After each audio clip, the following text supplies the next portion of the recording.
This is Beyond the Byte with Joe and Abe, a cybersecurity conversation. In each episode, we get to know someone and discuss their journey, how they got here, and what they learned along the way. Through these conversations, we at Greylog hope to better understand what it means to be a good citizen within our community and continue our evolution as a cybersecurity solution provider. This conversation is sponsored by Greylog, an award-winning provider of SIM and log management solutions. I'm Randy, the producer of the podcast, and here are your hosts, Joe and Abe. Welcome to Beyond the Byte with Joe and Abe. I'm Joe, and with me, as always, with the better mustache is Abe. Hi, everyone. I got a question from a friend this weekend that I felt like I really needed to ask you, Abe. Okay. I'm nervous. Which is, if you could have any useless superpower, what would you choose? And I'll give you a moment. I'll tell everyone what mine is while you think about yours. Mine would be to have a musical or movie reference for any situation, but not necessarily that anyone would get, just to have the reference to make in that moment. I really feel like it would further my tech career, to be completely honest. I feel like it'd be way better. If it furthers your tech career, now it's not useless. You're outside the realm. I mean, that's okay. That's fair. That's fair. I don't understand the question. All right. Let's say frivolous. Frivolous. That's all a right. Word So for if I could have any perfect frivolous superpower, that's challenging, man. Right? Right? I go full meta. My ability would be to conjure up frivolous question answers like that. I think that'd be an amazing start to that. Honestly, that's the hardest part of this podcast is this opening 5 minutes. It is. I had examples. I was like, I had really good ones too. Way to go. No, I'm just kidding. I didn't actually. But no, that's actually that's kind of interesting. And you know what's funny? That's just like the whole like diving into like cool thought experiments like that and how much it like twists your brain around. That's it's creative. It's one of those things that's kind of missing nowadays. And I'm 100% avoiding your question now because I don't have a good answer. It's fair. It definitely has that like interview at Google in 2007. Yeah. If you're 3 inches tall, how do you escape the blender, right? You know, 100%. But yeah, that's one of the things. So we had our staff party on the weekend, which was kind of funny, and I accidentally went on like one of those "What's wrong with the world today" rants. It was, nothing says suddenly I'm the old person at the group, and it started off with GPS. I think that was where it started off. Was just like, you know what GPS did? It made it so that I can't get lost and find my way again. Right? Like my vehicles have had GPS for a decade now, and it's like, what do I do? I don't know. I'm gonna pull up my phone and walk there, you know, whatever. And so it's like, how do you get lost and find your way again? And that skill is like gone. And you know what? Maybe answering frivolous questions is a skill that's also gone. When are we bored nowadays, man? It's not often. It's not. And to be clear, you can turn off the GPS. Like, you don't have to use it. Whoa. Like, dude, settle down. Settle down. Randy, save me. What's the next part of the podcast? You guys still have 1 minute and 43 seconds of banter. You're on your own. My kids live in a world where their mom is very GPS dependent. My partner is very GPS dependent. I'm the only one that hates the GPS more than anything. And so I'll like look up the directions ahead of time and just memorize them, like MapQuest style, and then inevitably get lost and have to pull my GPS out. Mm-hmm. Usually it's like within like the last mile of wherever I'm supposed to be, right? And they always are just on me about like, why don't you just use the GPS? Why are you pulling this out? Why are you being safe? And they're like 7. And I just... harshest critics feel like it's not fair that they're thinking about that in that way at this point. Speaking of not fair, we have a person with us that I'm going to allow Andy to introduce, but he often likes to take things down a not fair path. Last name checks out. So, Randy, will you tell us a little about our guest today? Absolutely. Nate Warfield has 20 years of experience in network and security engineering, including designing networks for Microsoft and other Fortune 100 companies. While he was at Microsoft, he transitioned to security research and vulnerability management, managing researcher engagements and patch delivery for high profile Windows vulnerabilities. He's a prolific conference speaker, presenting his research on systematic flaws in cloud and network security at numerous security conferences worldwide. And in 2020, he was named one of Wired Magazine's Wired 25 for starting the CTI League, which was a volunteer group providing threat intelligence and protection for hospitals and healthcare organizations during the COVID-19 pandemic. Nate's currently the director of research at Eclipsium. And Nate Warfield, welcome to the podcast. Thanks for having me, guys. It's a pleasure to be here. Of course, anytime. The first question is always mine, and it's been labeled the question that the CEO hates the most about this podcast. But being a SIM vendor, being let's call it a blue team vendor of some kind, one of the things that I think we get stuck in is this like glorification of our own tool, of our own capabilities, right? Within the SIM space. So the question that I want to ask is to you as a threat researcher, why does SIM and / like, let's call it modern detection capabilities suck? Oh, that's a good one. So I would say there's a couple factors. Like if we're going to look in sort of the world that I live in, which is the firmware research world, and so specifically devices that power network infrastructure, SIM kind of sucks there because those devices don't give you a whole lot of useful logs and a sense of security. Most of them are designed to generate log, like the logging functionality that they would send to a SIM is largely device status, health of whatever service that thing is providing. You know, is your virtual server up? Is your SSL VPN like close to its license limit? Things like of that nature. So as we've seen a lot this year, more this year than any other year that I can remember, these devices getting hacked into. A lot of times, like when we're trying to either figure out IOCs or develop some sort of a defensive way to detect these things getting compromised, there's very little logging, or in some cases, essentially no logging. That's sort of the smoking gun. So there's that side of it where the devices simply don't send enough stuff to a SIM to make it any actual use. And then I'd say if we want to blame SIM itself, it's just a lot of data, right? And the thing is that the thing that I kind of look at with SIMs and even being I was in Defender for Endpoints or whatever the heck they call it now at Microsoft. That was the last team I was on before I left.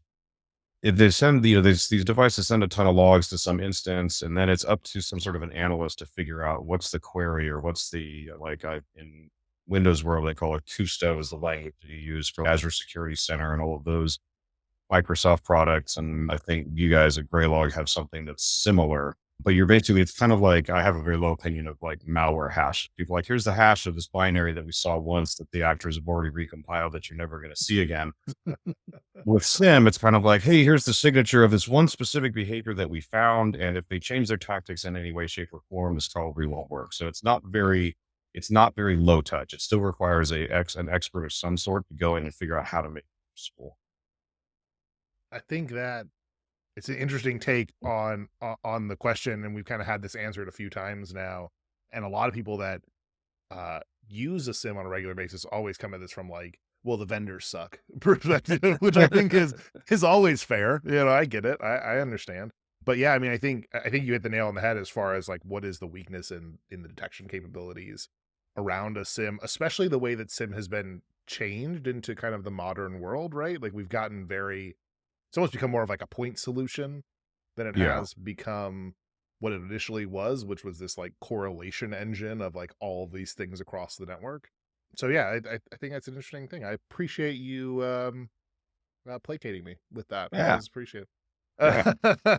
I was afraid you were going to ask me what real superpower I wanted to have. No. I'm still wrapping my brain on Don't worry, that. my turn's coming. I was going to say that's kind of classic lightning round stuff. So that may be Yeah. coming later. Yeah, All right. Randy handles our frivolous questions. I just kind of I like the fact that as someone who typically skates around a lot of hockey reference, as someone that typically easily circumvents a lot of security protections, your answers weren't like, oh well, they just don't do their job. It was kind of cool. I was like, yeah, actually, it's either too much data or not enough data is basically the two flashpoints there. And so having a car and no roads to drive on is like that is a problem. And so I just your answer was awesome. I liked your answer. Thanks, Nate. Thank you. Oh. Yeah. So switching gears into kind of one of the two main topics that we have here, tell us a little bit about how you got here to, recent Greylog Go keynote speaker, hacker extraordinaire. How did you get from being a child to here? What was that? Your bio yeah. doesn't read like normal pathway, man. Oh, yeah, no, I actually, when I interviewed at Microsoft for my first security job, one of the guys that interviewed me looked at my resume and said, "Hey, you must have been a criminal at some point." And I'm like, "What do you mean I was a criminal?" He's like, "Well, people that come into this industry with as much knowledge as you do generally either A, went to college, which I didn't go to college, B, were in the military. I was never in the military. He's like, or C, they were black hats at some point in their life." So I'm like, process of elimination. You can't call you. I'm pleading the fifth, but yeah. So my sort of journey to getting here, I started when I was like 12 years old. I got my first like dial-up modem. Started doing what most 12-year-olds did, which is try to find stuff to download. And ended up, I found a bulletin board that had the Wolfenstein shareware installer, which ironically was like 780K in 1982. And I couldn't download it. My 2400 baud modem wasn't fast enough to download it in the like 45 minutes that they gave me for the like 1 day login. But I was able to download the bulletin board software. And as I'm like kind of looking around in the documentation, it says, "Hey, here's the default, super user account and password." And so I was like, I wonder if this guy changed the password, and I think you know where this is going. So he didn't, and I was subsequently able to play Wolfenstein to my heart's content. But that was kind of that was the first time that I realized, wait a second, if I'm smarter than the system that's like keeping me out, I can kind of achieve whatever I wanted to. So spent the next 5-6 years learning all sorts of different, I don't know, at this day I'd call them probably script kiddie stuff, but it was like hanging out on IRC and doing whereas stuff, and eventually moved to Seattle. And I got a job at the time in 1999. There wasn't a real big InfoSec industry. Like you couldn't go and search for jobs in security. Yeah. So even though it's what I knew the best, I ended up working for a .com, doing systems engineering. Then I ended up going and working at F5 for my first 3-year stint there, which was all network engineering. So I kind of realized that this was something I was passionate about. I hate writing code, and you don't have to do much of that when you're flinging packets left and right.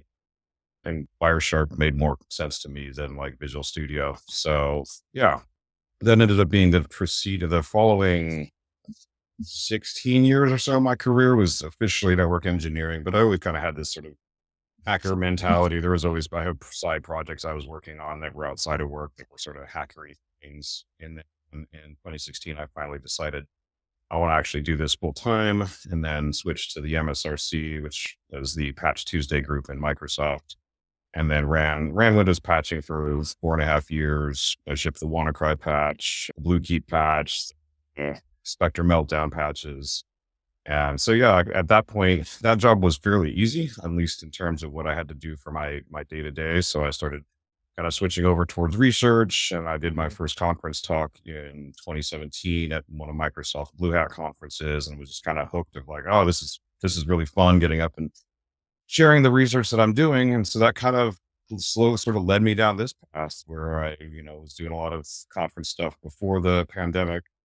And then during the pandemic, started the group that was in my bio, some presentations on the stuff we were doing there.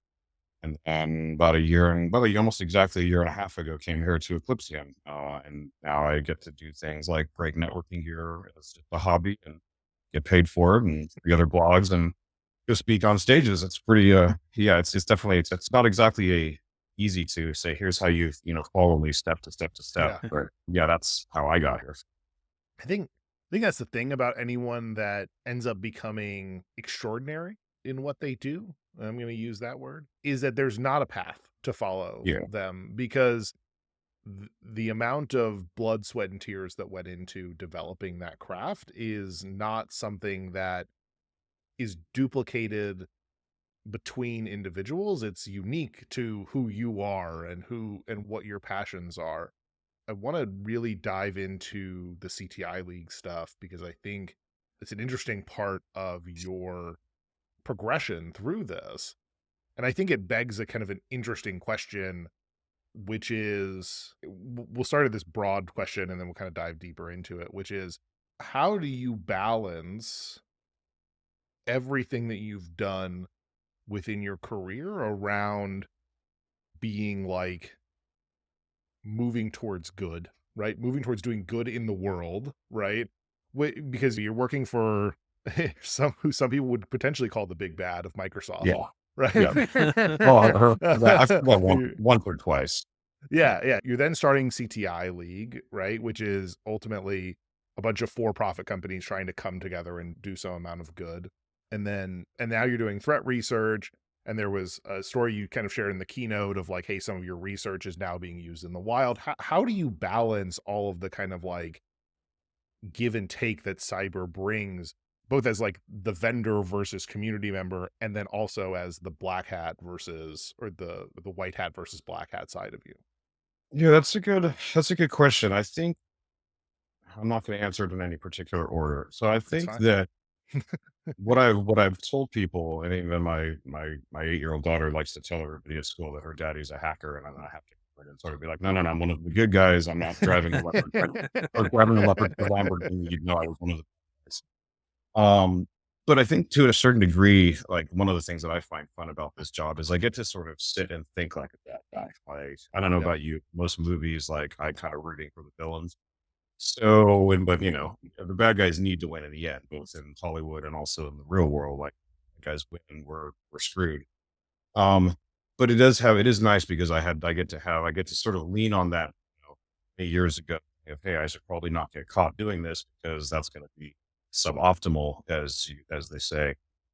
So it's sort of using that same thinking process to think like a bad guy. And that helps me. I think that helps to understand sort of the risk, the intrinsic risk that's associated with things. Um, Touching on CTI League, that whole thing started. I had just done a talk I've been in Tel Aviv in February of 2020, right before everything shut down. And I had done a talk at Blue Hat Israel about essentially using Shodan and some other stuff to find vulnerable netscalers that were vulnerable to a specific 2019 CVE that had just come out. In mind that the CVE had come out 2.5 months prior.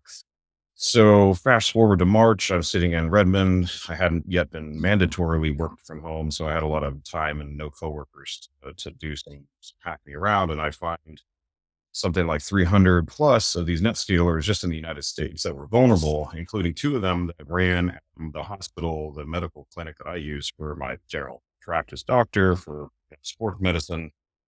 Um, and so it kind of just like, holy crap, I just read an article about a German hospital that had been ransomware. The ransomware was still picking up as being the sort of like criminal du jour. It wasn't quite as prolific as it is now. So that was sort of the like, oh my God, this is pandemic. These cyber criminals are going to just start shutting down hospitals because they know that if there's ever a time someone needs to pay a ransom, it's when at the door that are, on ventilators. So that was great. We did a lot of good. It was to your point of the for-profit companies. We were pretty strict about anybody that joined. We said basically like, look, you can be from a company.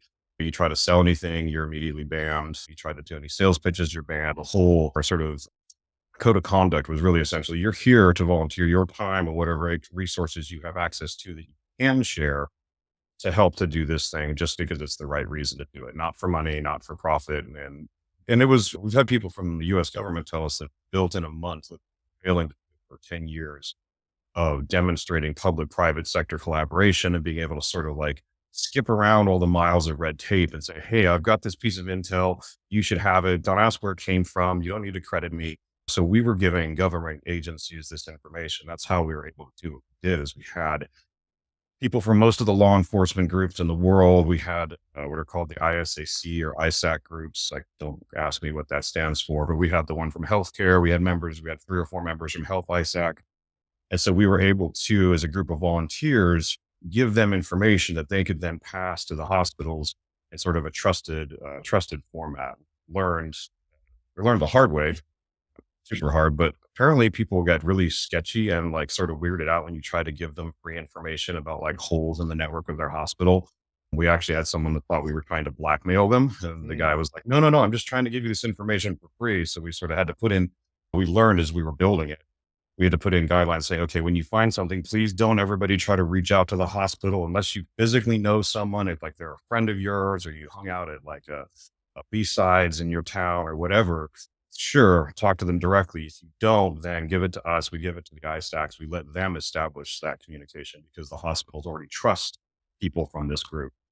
So there was that. And then I forget the other part of your question there. So the research, whether it does good or bad. Yeah. That's a tricky one. I don't have a good answer on that. The stuff that I talked about last year was essentially of using config files in network devices to be able to sort of reload your malware if the device was wiped and restored, and then you restore the configuration to it. The device that they did that with, the Chinese were doing that with Barracuda ESGs earlier this year. And I was talking to someone that had been on the IR side, and they said, yeah, we haven't actually seen this. Nobody was going to say it was my fault that I gave them the idea of doing it, but it was one of those. It was a different device than I researched. I can't say for sure that it was my technique, but at the same time, I was like, well, I'd never heard of an actor doing this until I went on stage and talked about it. So did I make the world any safer? I don't know. We do all of this. The idea when people ask me what I do, it's like, hey, I do research into we're trying to get ahead of these evolving attack techniques and to build defensive strategies. Mm-hmm. But at the end of the day, if the only people that are using that research for anything is the bad guys, like how much good is it really doing, right? Like we, the company I work for, we have taken some of that research I did and I've productized it. But, it's still kind of makes it siloed. Like if you want to benefit from the research, you have to be one of our customers. And this is not just us, right? Most of the Sentinel ones and the CrowdStrike and the ESETs, it's the same thing. They find a piece of malware. They're like, hey, this is really terrible, but you should use our software to protect it. They're not going to give you anything free other than like, here's some hash. You know how I feel about hash. Yeah, I think it's safe to say anyone that's been in the security world for any amount of time feels the same way about hashes as you do, besides maybe the endpoint vendors. Yeah. But I think you bring up an interesting point there, which is definitely one of the places I wanted to go with this, which is you kind of are in a similar situation to like what Abe and I are in, that we have been at one point in our career those boots on the ground actually doing the defending, right? Actually doing the thing. And now we're tasked with building something that is essentially for profit, right? And so the research we're doing, the things we're doing are to make money in some way. And how do we build, how do we fulfill our own moral obligation to ourselves to contribute back to the community, right? Yeah. And to be good stewards and to quote unquote save the world, right? Or as my 6-year-old says, defend the internet. That's what he tells his school I do for a living. Yes, I'm working on the messaging here. Far more altruistic than what I do. I think in the end. Once they get to teenage age, just let them stick with hackers and bad guy and criminal. It's way easier at that point. Yeah. When my daughter gets to be a teenager, that's exactly what every guy she meets. Oh yeah, 100%. Yeah. And I think that's like an interesting, dichotomy. So you're doing your research back into your own organization.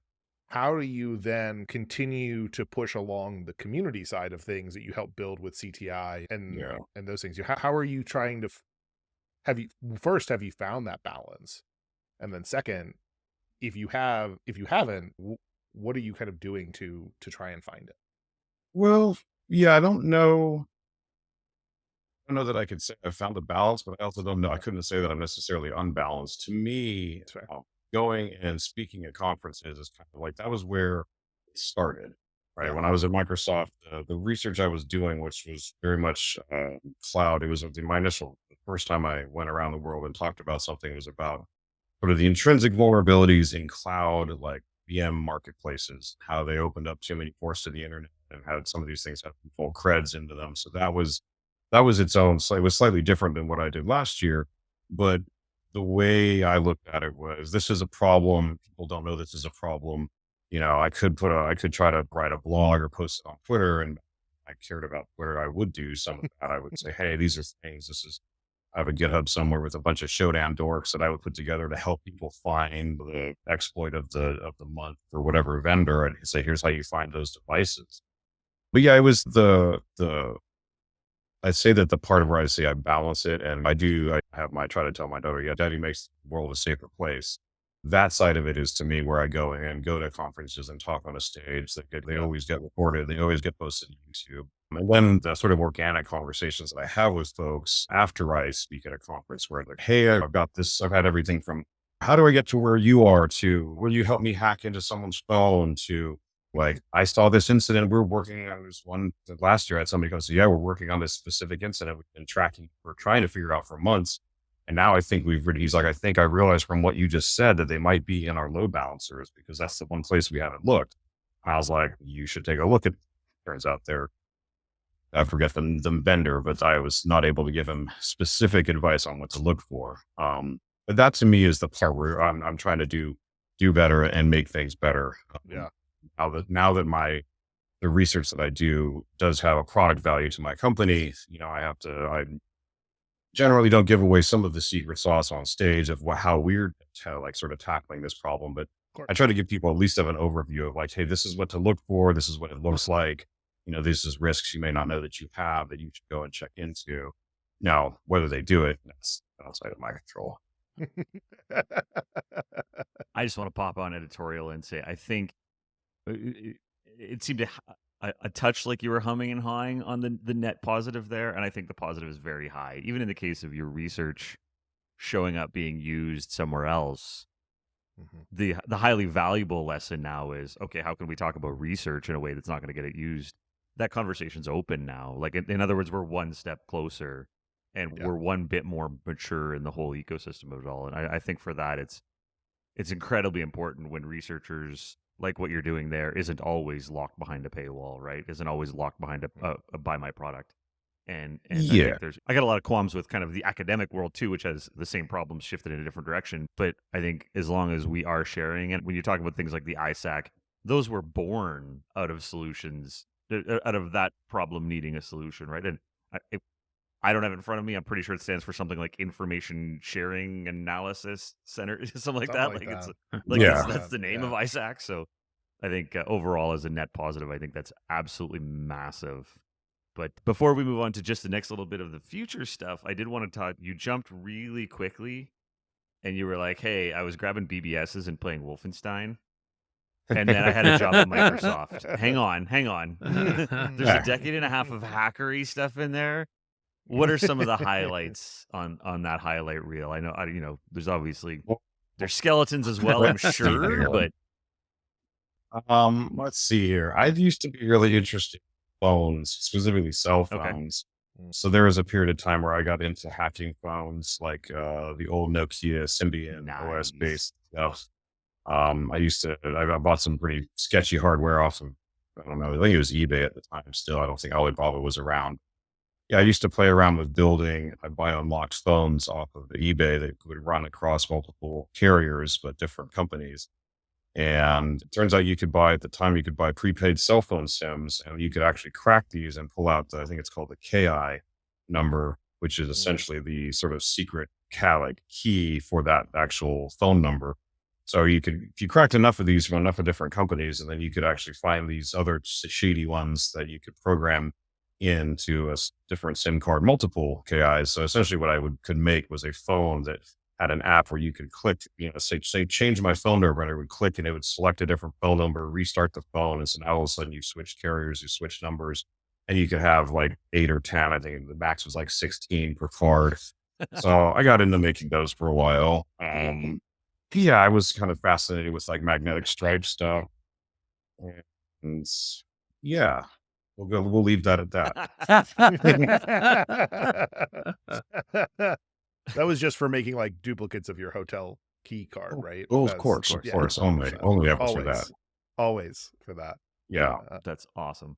That's Yeah, awesome. I'll double check the statute of limitations on that stuff to see if there's anything I need to take out in post. But Nah. They probably could have. Had I been going to DEF CON in those days, I probably could have had a couple of DEF CON talks that may or may not have gotten done with an injunction. But we'll never know. In my next life, I'll try that. That's awesome. That's awesome. Very awesome. Hey man, what you got, man? Oh yeah, we're on to the next part, right? Yeah. So you tell me a little bit more about the firmware stuff you're doing now. Let's dive into that a little more. So what's some of the cool stuff, and better yet, what's tomorrow have in store for you, Nate? What does tomorrow have in store? So some of the cool stuff that we do, at a high level, Eclipse CM that's our jam, firmware security. So from desktops and endpoints to network devices, my forte is obviously the networking devices. So really what we're doing, what my day-to-day is looking at other places where I can attack firmware. Like you saw the thing I did at Graylog there. Some of that material is floating around in some other conference logs from this year. But basically I've been looking at, my project was looking at the different pieces of hardware and equipment that run inside a data center that's not a server or a network switch or a router, IP connected KVMs, IP connected like HVAC, air conditioning systems, climate control, fire suppression, like all of the things that are filling in modern data center that have a network connection that you probably aren't thinking about. Your security teams may not be considering, there's a whole backplane network of UPS, the power strips on the side of our data of each server rack have a network jack connected so that you can shut the power off, like hard power off a specific rack slot. So looking at that stuff, because it's old, because it's going to be plugged in and just never, you don't need to buy new power strips. You don't. So trying to find vulnerabilities there, looking for stuff can give an attacker a foothold in a place where their EDR and their tooling, NDR, stuff is basically just sniffing packets, looking for weird things that they probably, once again, these are looking for weird things, and you have to define a weird thing by a human knowing what the attack looks like. So it's just a telnet session to an RDT multiplexing device that may not look weird because that's what those are designed to do. If I'm on the internet, I shouldn't be able to get a KVM on your servers. So yeah. And then there's times we get contracted to look at specific things. We've had companies contracted us to look at cameras, like specific IP cameras. We've had people ask us to look at BMCs and the operating systems that those run. So it's kind of nice in that it's not specifically scoped super tightly. Like we kind of say, okay, what do we want to attack this year? What are some cool places that we could do research? Because generally speaking, with firmware, no matter where we look, we find problems, right? It's a largely overlooked portion of the sort of computing stack. So it's old versions of Linux. It's all sorts of outdated libraries with tons of CVEs, but really we're looking for remote attack surface. Like, is there something I could get into? It's a elevation of privilege that only happens if you're on the machine itself. And not as dangerous as something like a pass reversal in the administration panel of the device. So yeah, that's kind of what day-to-day looks like and where the future's going. I'm just hoping that this place, I'd like to turn it into my CrowdStrike. Like, I'd like to be here at the pre-IPO CrowdStrike and have us all of a sudden it'd be worth tens of billions of dollars or get acquired for tens of billions of dollars. Yeah, it's mostly just learning. I mean, I've done this for decades, but I'm still every day learning something new from either my colleagues or from trying to do things that these devices were not entirely intended to do, and then try to work around that. So it's fun. It's constantly learning. There's very, very rarely is one day the same as the day before it. That's awesome. So out of some of the, okay, I'm going to get all nerd excited here. The kind of why we're here, right? Exactly, out. Exactly. And you're just preaching the "when hackers grow up" mantra. I love it. It's yeah, I was cloning cell phones. What are you waiting for now? IPO. Allegedly. One of my favorite words. Yes. Allegedly. So when you're looking at some of this cool stuff and you're just kind of like staring around at a data center and looking for some creativity or whatever, what are some of the ones that have really stood out when you're like, oh my God, nobody's looked at this and they're everywhere? You had the power bar strip, but and for 15 years in conference talks, I've always mentioned, and I always like to make up things like, if you're talking about risk modeling, people get in the weeds. So I just say, okay, we're talking about the odds of Godzilla stepping on the data center. And the one that I've always used in kind of like exfil or unknown risk scenarios has always been, okay, so today the evil people of the internet have figured out how to exfiltrate all of our secrets from the humming of the fluorescent lights. And so how close am I? What else is out there? What's one that you just was like, cool, man, that's so cool? Well, honestly, I would have to say, like, I don't know. I have my different version of, to me, what's cool, but security cameras seem to be like one of the worst places. These IP connected security cameras. Like, I don't think I've looked at a single vendor that didn't either a bunch of CVEs or they had, like, default creds in the firmware image, or they had easily crackable creds in the firmware image. But these things are hooked up everywhere. You go and search Showdown for some of the different vendors, and you'll find hundreds of thousands of these things. And so you kind of have to say, okay, well, if it's on the internet, that's fine, but it's going to have some level of network connectivity. Like, something's going to be talking to it to pull it either. So it's like, is there a hole in the firewall where this thing's talking back? Is there something that's good? I would say the cameras are probably like the wow, that's cool, and the sort of wow, that's cool, this is absolutely horrifying, we should be doing something about this sense. It's Swiss cheese. I don't know. I did everywhere. Yeah, yeah. What's interesting is the more I've looked, and the more I keep looking, it seems that vendors are starting to really hide their, like, every day. It seems like I find a different vendor that's now hiding or obfuscating or packing their firmware in a way that you can't read it. So that's sort of the less cool. I know that there's problems out there, but it's hard for me to actually look at it. And so they're kind of trying to sort of security through obscurity. Once again, is somebody out there is putting this on a slide deck. Yeah, I don't know that I'd say other than I'm working on some stuff right now that I can't go into that I might be very, very like, oh wow, this is really cool in a horrifying way. Device, yeah, I like to look at things like how much integrity does a vendor put into making sure that their firmware images are actually their firmware images. I mean, I think I figured out how to unpack and repack and tamper with their integrity checking and see if now I need to see if I can get it to work. I'll leave that a little vague because that may be a talk next year. You can give it here first. It's fine. Yeah. We'll take. Yeah. I think that is one of the scariest things about being on the blue side is having an understanding of, like, I understand that the security cameras are a risk, right? Like, I don't think anyone doesn't understand that that's a risk, but unable to quantify exactly what that is or what to actually do about it. Because I think a lot of people, especially on the traditional blue team side, came up in a more traditional way. They came up through, like, system engineering. They came up probably not having ever really messed around too much. Certainly not on the black hat side of things, but they're probably in the script kiddie realm more than anything. Right? How do you see a need for mentality to shift around blue teaming away from, like, we talk about, like, there's no more edge and, that kind of thing, but obviously there are other shifts that need to be made on that side. From your perspective, from the red team side, how does a blue team actually make that shift, and what are those things that they need to be looking for?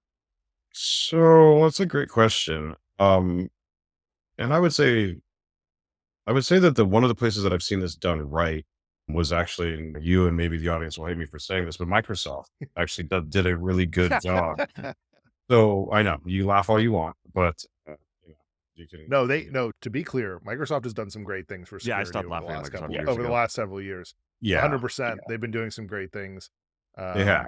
Yeah, no doubt. Overall, holistically raising the bar for attackers and all that, for the most part. There's 100%. We won't dive into the minutia there.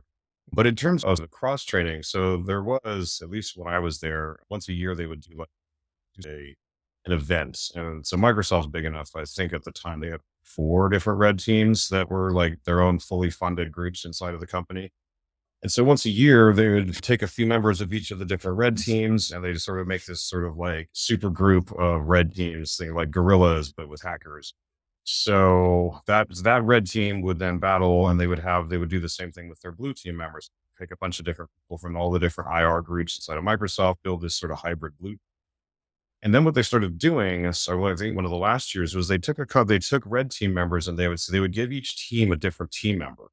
Right. So they'd say, okay, they put a red teamer in with the blue and vice versa. So the idea is having a red teamer helping blue as they're looking through like, oh, we're looking through logs, we're looking through this, we're looking through that. You'd have a red teamer saying, okay, that's great, but here's how I would get around with it. Here's how I would hide from the way you're trying to find me. It's trying to educate them of it's not always just following a playbook, right? The playbook covers the plays they know how to look for. But it's building that thing of, okay, the bad guys know what we're going to do. So they're going to try to anticipate what we're going to do. So you try to anticipate them anticipating us. So there was then of course the flip was true. They would just send a blue teamer in. So trying to help the red team guys understand, okay, here's how we would look for you. Here's how we just detected what you did. So I feel like cross training is probably the most effective way to do it. Right. Having an actual person like hop in and say, hey, we're going to show you how we get away with some of these things. I think that's good. There's maybe there's the self-study method of saying, hey, we want you guys to, like we're a company that likes to spend money on training. We'll give you guys, let you all go through the OCSP. Yeah. Probably a little more expensive than most companies can do, but making either giving them time or making them know that, hey, part of excelling at your job is staying up to speed on what the opposite side is doing, right? Mm-hmm. Staying updated on like new tactics, new TTPs, new ways that they're getting in or they're hiding or they're exfiltrating or all these other things. Staying up to like I do that every day. I'm constantly reading blogs of okay, what's new in the sort of black hat world, what's new in the white hat world, because both of those are going to be applicable, right? Yeah, 100%. I think. I think your perspective is very needed in the blue team world. We see a lot of organizations that people are trusting with a lot of information, a lot of money, that are essentially looking for a checkbox, right, to Yep. solve their problems. And I think realistically, we're out of checkbox realm, right? Yeah. and we're and we're into a place where security needs to be at the forefront of everyone's mind, and the balance between risk and defense needs to be reevaluated in a lot of ways, I think. Yeah. As a whole. Yeah, Abe, you have another question for Nate? I don't want to step on your toes. I feel like I've been asking a lot of questions. No, you're good. You're good. It's I just the cross function side of it, that communication, like there's almost nowhere where that doesn't work. Sorry for the double negative. Like that idea and that mentality, I think, should be absolutely everywhere. Yeah. It's just, here's what we are. We're trying to stay away from, or we're trying to defend from people that are using these similar tactics, or likewise, we're trying to get around these defenses. And so why not talk to each other? Kind of like a sim company doing a podcast saying why do sims suck? But it's all very meta. It's here. just very meta on the Byte here.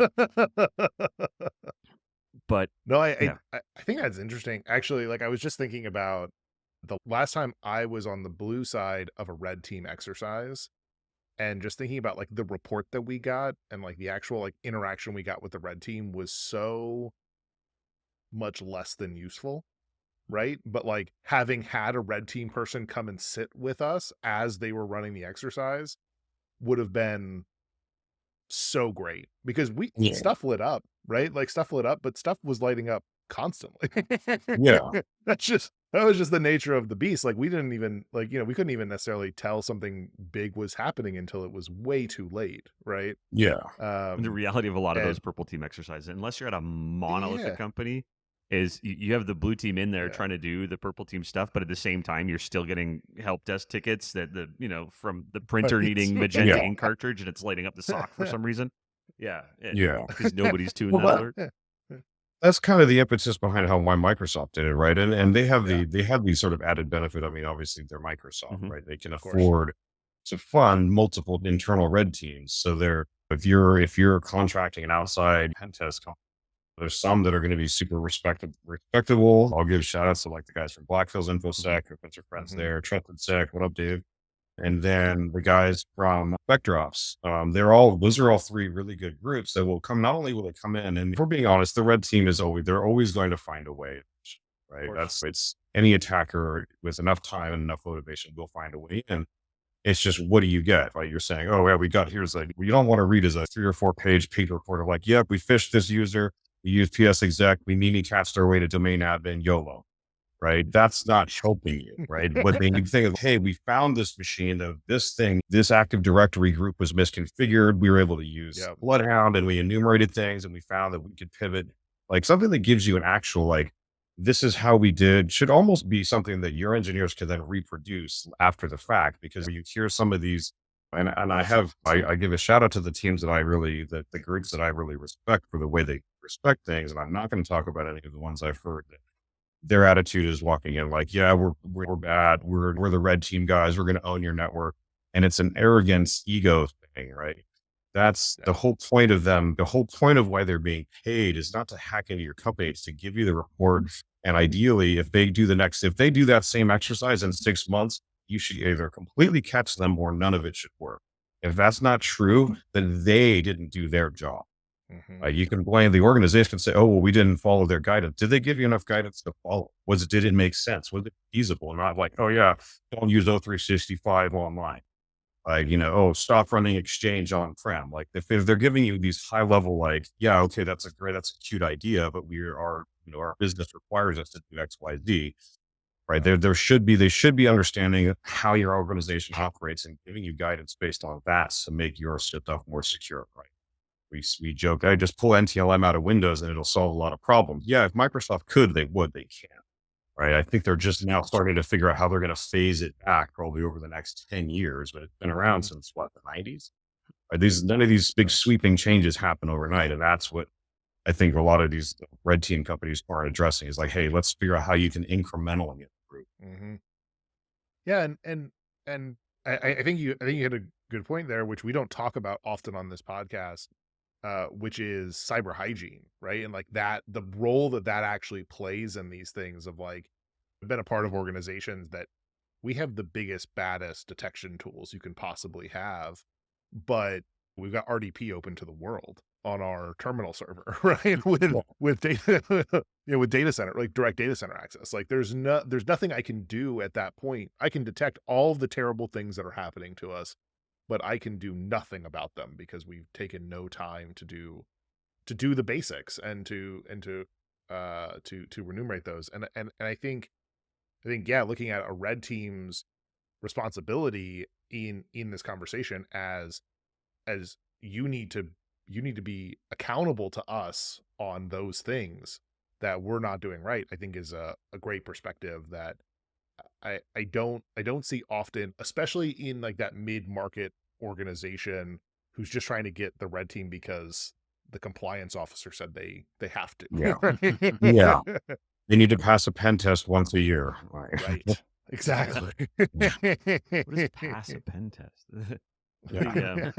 I do like Yeah, too, you it's- hit the kind of the third option on that model where it's we either got everything or we didn't get everything, but the third one of the sometimes the business just accepts the risk. You know what I mean? Like Yeah. that is a third one. It's you know what, fixing that is monumental. I can't because I need 20,000 cameras running some sort of obscure firmware. Sure. That's my business. Like I rent security cameras, Yeah. whatever it is. And so there is the third option where that just keeps going for the business. And there's a lot of organizations that end up in surprising corners with that. And when you Yeah. do accept it, here's the risks. Is it a huge risk to us? Maybe. Or would it be disastrous if this happened? Maybe, maybe not. And that one's also often overlooked. And I think that one's humbling to both sides, which is why we don't want to talk about it. It's Yeah. yes, you got in through the security cameras because they're Swiss cheese, or yes, we didn't detect it because they don't have logs either. But at the end of the day, it's if someone got in and created all kinds of havoc, we can roll out a whole new fleet in an hour. So or Yeah. whatever the case Yeah. is, like, we just can't afford to fix it. It's not we just have if that happens, it's the same as a fire in the data center. We tried, boys, go home. And Yeah. that third option is important to the business conversation too. So, anyways, that's good. That's Sure. probably not a bad segue Yeah. to the next one, which is the last part of one of the last parts of the show, which is your advice onto other security organizations trying to be good stewards of the security community. And as someone who has demonstrated with the league how to be a very, very good steward of the security community and showed it out to some other groups who also are well-known stewards. What is some of your advice? How do you get the gold star that Nate has? God. Boy, I'll tell you that when somebody gets one. Um, so I mean, it's definitely a 30,000-foot view, Mhm. but I would say in terms of the people in the secure, like I said, like companies in the industry, organizations really appreciate transparency, and they appreciate transparency from their suppliers, or their vendors, suppliers and vendors. And also, like, how do they respond to security problems, right? We've seen, there's different levels of response, right? You've got the F5s and Citrixes who kind of like say, hey, here's patches, and we'll give you whatever IOCs we think we can find. A lot of times that's subpar. I get actually more useful information from Indian blogs than probably any other source. And then you've got the Microsofts who say, hey, we patched that printer bug. And no, we promised we patched it. No, we promised we patched it again. No, this is the fifth time. Yes, we promised we got it this time. But the fact of the matter is all of me sort of throwing shade at those comes with their own challenges, right? Microsoft has an ecosystem of billions of machines to fix, right? They can't, there's backward compatibility, all those issues. These network device vendors were building devices back, most of them started back 20 years ago, 25 years ago, before any hackers were going after those devices knew of, because it was super easy to hack into Windows and you could just point a SQL slammer worm at all of the SQL systems that were on the internet, right? As the bar has been raised at the operating system and the endpoint level, attackers it's more of a business now than it ever was. They're looking for other places to go and attack. So if you're a company that makes devices that lives in these sort of edge places, you need to understand that you're about to be the Microsoft trustworthy computing memo from Bill Gates and whatever it was, like 2000, 2001, where he basically said, we as a company are going to fail if we don't take security seriously. And that's what turned Microsoft around. I saw it was the 10-year anniversary of Patch Tuesday last week, right? Microsoft took that seriously and they changed course. And nowadays, say what you will about them, but Windows 11 is arguably the most secure desktop you can buy, right? Many people don't like it, but it's true. The rest of the infrastructure companies need to take this seriously. They need to say, okay, just because I make this widget, just because I make this little device, stop trying to hide from the security research community, because they're not going away. You've got other firewall companies who make it pretty much impossible to analyze their firmware, thinking maybe this will make my firewall the most secure. And instead, the Chinese just go buy a bunch of them, take them apart in a lab, reverse engineer them, find 0 days, and then use those 0 days on us, right? This isn't making it hard for the sort of legitimate security research community. That's only shooting themselves in the foot. If you have a motivated enough team of black hats, they're going to find a vuln in your stuff. The question is, did the white hats find it first or not? And as we saw with Fortinet, as we saw with Citrix, as we've seen with Cisco just this year, Barracuda, the attackers are turning to these devices, right? I've instead telling blue in the face that we need better security logging on those things, but this isn't changing. Right. Throughout all of these, we look at some of these computer attacks, like it was recently the anniversary of the Morris worm. It was like, oh yeah, it knocked 2,000 or 3,000 machines offline and it was all this damage. Well, yeah, there's 50,000 network devices that can access tens or hundreds of millions of computers behind them that are vulnerable to Citrix bleed, right? A vulnerability that has no IOCs. There is nothing you can look at on a device that will definitively tell you that it's been compromised, right? These vendors are now, these devices are on the edges and the perimeters of all these big companies' networks. All right. They're saying that Boeing was attacked by Lockbit using the Citrix vulnerability, right? These massive corporations are vulnerable because of these devices that the companies that make them have just kind of forgotten. They're like, nobody taxed us. Right. So we see, I said before, we see circa 1999 vulnerabilities in 2023 year. And it's true. So do you want to be a security company that I would even remotely consider getting the gold star is like embrace the security research community, do what you can to make sure that like people like me can actually do research and tell you about the things you need to worry about before your headline is on Forbes because your device is just took down the internet in a nutshell. No, that's awesome. And your nutshell was perfect. It's like, if you're in the security space, your stuff, someone's going to make it sneeze its secrets out one way or the other. How do you want to find out about that? Do you want the report or do you want to be on the newswire? So, no, that's awesome. Yeah. Thank you for that. That's great advice. Yeah, no problem. This is you now, Randy. All righty. Well, now for the segment that even my mom finds unnecessary, our lightning round. Putting 90 seconds on the clock, Nate. Answer each question as quickly and concisely as possible because we will not be keeping score and prizes will not be awarded. Sweet. Are you ready? I'm ready. Star Wars, Star Trek, or Doctor Who? Star Wars. If you could only listen to one artist or album for the rest of your life, what would it be? Probably one artist. I could say Maynard James Keenan because he's got like 4 bands. Nice. Manhattan, Martini, or Margarita? Manhattan. If you could only speak at one conference a year, what conference would it be? Oh, you're going to put me on that spot. That's not fair. I'm going to give a shout out to Juan and Ryan and say LabsCon. Nice. If you weren't in your current career, what other job or profession would you choose? I actually wanted to be an organic chemist in high school. Nice. And here's the question you were waiting for. If you could have any superpower, what would it be? I would say, how about the ability to make any person that I looked at speak only in song lyrics of my choosing?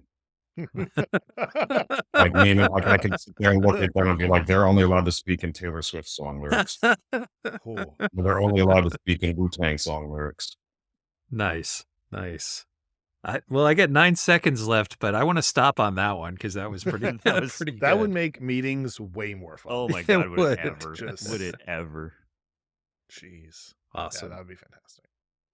And that's lightning round. Thanks, Nate. Cool. Awesome. Yeah. Good times. Awesome. Well, thank you so much, Nate.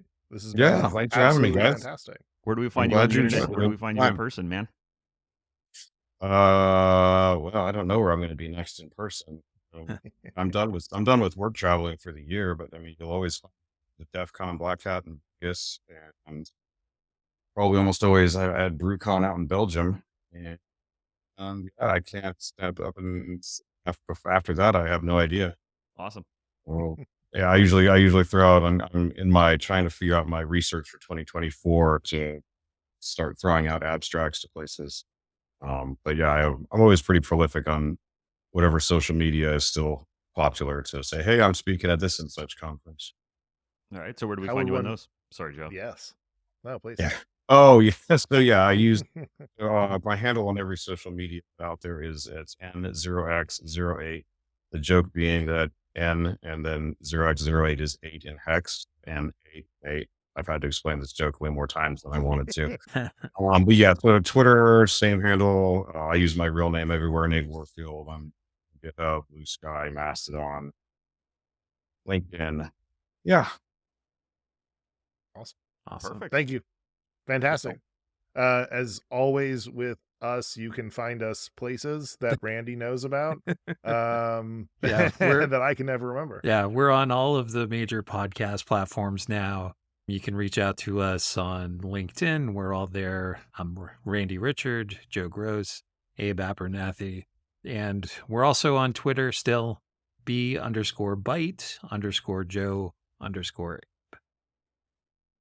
That's us. Awesome. Awesome. Thanks all. Thanks, everybody. Thanks, everybody. See you next time. Have a good one.